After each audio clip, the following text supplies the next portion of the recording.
आज तक एक्सटिंक्ट कानून अपना काम करेगा। कोई अगर कोई हथियार रखने के बाद उसको किसी को बख्शा नहीं जाएगा।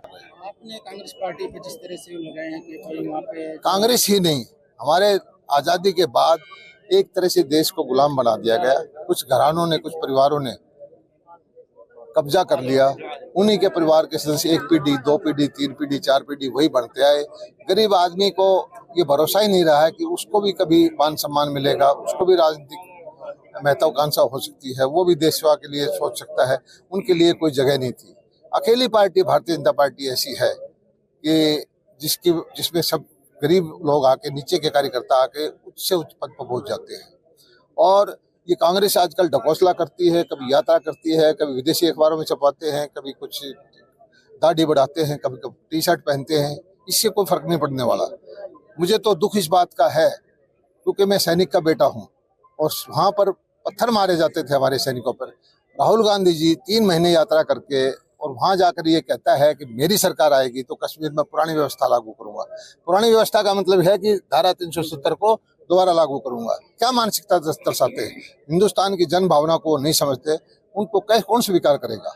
हमारे यहाँ तो वीरों की भूमि है, सैनिकों की भूमि है। हमारे सैनिकों को पत्थर मारे जाते थे। राहुल गांधी जी को कैसे वोट देंगे? नहीं, जिस तरह से राहुल गांधी ने बयान दिया, उनको माफी मांगने की बात आ रही थी। बीजेपी ने माफी मांगी है, जबकि विपक्ष ये कह रहा है कि संविधान से अब देश नहीं चल रहा। देश संविधान से ही चल रहा है। संविधान को तोड़ा था तो इंदिरा गांधी ने तोड़ा था। संविधान को इन्हीं लाखों आदमियों को जेलों में डाल दिया था। सुप्रीम कोर्ट के जजों को हटा दिया था। ये संविधान दुनिया भर की मुख्यमंत्रियों को धारा लगा लगा के डिसमिस कर दिया जाता था। आज न्यायपालिका है, संविधान है। देश को बदनाम करने का काम करते हैं। राहुल गांधी जी की यहाँ पार्लियामेंट में घंटों घंटों बोलने के बाद भी कहते हैं कि मेरे को बोलने नहीं दिया जाता। तो राहुल गांधी जी को समझ में नहीं आ रहा है कि ये देश का मतदाता जो है उसके दिल में नरेंद्र मोदी जी है। इस तरह के प्रचार से कोई उनको जगह नहीं। मंत्री जी एक आखिरी सवाल, भूपेंद्र सिंह हुड्डा कलोई अपने हल्के में डोर टू डोर अभियान शुरू कर रहे हैं। उनमें ये कह रहे हैं कि भ्रष्टाचार, महंगाई और जिस तरह से किसान पे जीएसटी लगाई, आमदनी दोगुनी की बात करने की बात करती है। सर जो आलू पिट रहा है, अब सरपंच पिट रहे हैं, इस तरह के बयान। ऐसा है, मेरे पास डाटा है। 2014 के बाद किसान को जो भाव बढ़े हैं, 2014 के बाद जो किसान को हमने पैसा दिया है, 2014 के बाद जो हमने मुआवजा दिया है, 2014 के बाद जो हमने बीमा की राशि दी है और नहरों का बजट बढ़ाया है, उसी से किसान संतुष्ट है।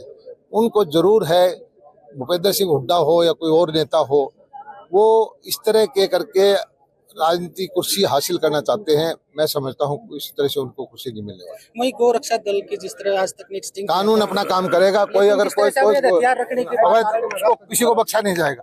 गलत काम करने का किसी को